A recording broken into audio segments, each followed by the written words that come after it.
लगातार बीजेपी इस बात को दोहराती है। मेरा सवाल यहाँ टीएमसी से मुख्तार अली साहब, ममता बनर्जी कहती है आप अकलियतों को छोड़ दीजिए और पार्टियों से भी आगे निकलते हुए कहती है कि ये तो जो मेजॉरिटी है, बहुसंख्यक लोग हैं, उनके लिए भी खतरनाक है। बहुसंख्यक लोग यानी कि जो 80% आबादी हिंदुओं की बताई जाती है, उनसे वो खिताब कर रही हैं। खतरनाक कैसे है ये आपसे समझना चाहेंगे। नुकसान तो आप बता रही हैं, साथ ही साथ बहुसंख्यकों के लिए खतरनाक कैसे है, क्योंकि अब तक यही बताया गया अपोजिशन जमातों के जरिए कि ये बहुसंख्यकों को फायदा पहुंचाने वाला है। जी जी जी, हमारी नेत्री ममता बनर्जी ने बहुत ही सही बात देश के सामने रखी है, और वो ममता बनर्जी जो कहती है वो देश के सामने क्लैरिटी होता है। मैं बताना चाहता हूं कि ये देश मुख्तलिफ मज़ाहिब का मजहब से मिल के आया है। यहाँ पर आप नॉर्थ इंडिया चले जाइए, यहाँ पर मुख्तलिफ कल्चर, जबान, खान पान। आप नागालैंड चले जाइए, वहां शादी का रस्म अलग है। आप चले जाइए त्रिपुरा, आप चले जाइए सिलचर, आप तमाम तरह का नॉर्थ ईस्ट में चले जाइए, वहां तमाम मिजोरम चले जाइए, वहां हर एक जाति का अलग अलग कस्टम, अलग तरीका है। वो वहां से हट जाइए, आप चले जाइए साउथ इंडिया, केरला चले जाइए, आप वहां पर साउथ इंडिया में जितना स्टेट है उनका भी शादी ब्याह का जो सिस्टम है वो भी एक अलग मुख्तलिफ रस्म रिवाज के साथ मिलता है, किसी के साथ मिलता नहीं है। ये सिर्फ इलेक्शन के वक्त में एक बड़ी आबादी को दिखाना। देखो हम जो कॉमन सिविल लॉ जो ला रहे हैं, ये मुसलमान को नुकसान पहुंचाने के लिए आप खुद आ जाइए, और बाकी इशू पे आप बात मत कीजिए। जो पेट्रोल हम हुकूमत बनाने के वक्त में हमने 60 रुपया 65 रुपए में छोड़ा था, वो हमने 110 रुपए लाकर छोड़ दिया, डबल कर दिया। उसके बारे में बात मत कीजिए। आप गैस जो है 500-700 रुपया था, आज 1100 रुपए में लाके रख दिया।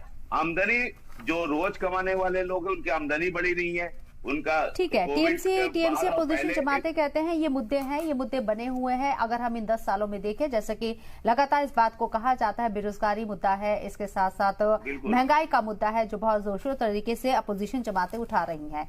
लेकिन बीजेपी के लिए यूसीसी इन 10 सालों का ही मुद्दा नहीं है। मैंने कहा कि बीजेपी जब जनसंघ हुआ करती थी उस वक्त से यूसीसी को लेकर पार्लियामेंट में श्यामा प्रसाद मुखर्जी ने कितनी तीखी बहस की थी और किस तरीके से पार्लियामेंट से वो बाहर आ गए थे। तब से यूसीसी बीजेपी का कोर एजेंडा है। फिर 10 सालों से इसे क्यों कंपेयर किया जा रहा है? लॉ कमीशन का रिपोर्ट अभी तक लोगों के पास आई नहीं है। पूरे देश से एक मांगा गया था ओपिनियन, तमाम लोगों ने रिपोर्ट दिया। मैं कहता हूं कि इलेक्शन हो, यूसीसी लगाइए, सीए लगाइए।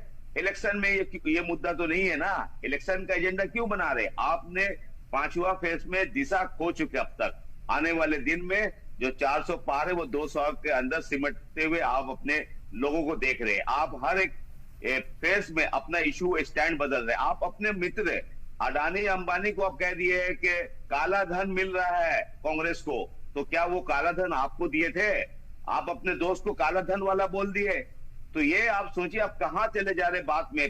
देश का प्रधानमंत्री, उनका गरिमा है, पूरे दुनिया देख रही है, एक बड़ा गणतांत्रिक का इलेक्शन हो रहा है, और देश का प्रधानमंत्री जिस लैंग्वेज में, जिस तरह से देश के 140 करोड़ की बात करना था, वहां पर एक पर्टिकुलर कम्युनिटी की बात कर रहे हैं कि इसको ऐसा होगा, मंगलसूत्र मुसलमान को। ये क्या बात है? आप एक बड़ा कैनवस आपके सामने है, देश के सामने, इंटरनेशनल इशू पे आप बात कीजिए, कितना मजबूत ये तमाम बात आप जो इलेक्शन के पहले करते तो वो खत्म हो गया, क्योंकि आपको लगा कि जो मेरा जो 51% जो शेड्यूल कास्ट, शेड्यूल ट्राइब और ओबीसी है, वो वोट मेरा हाथ से खिसक गया।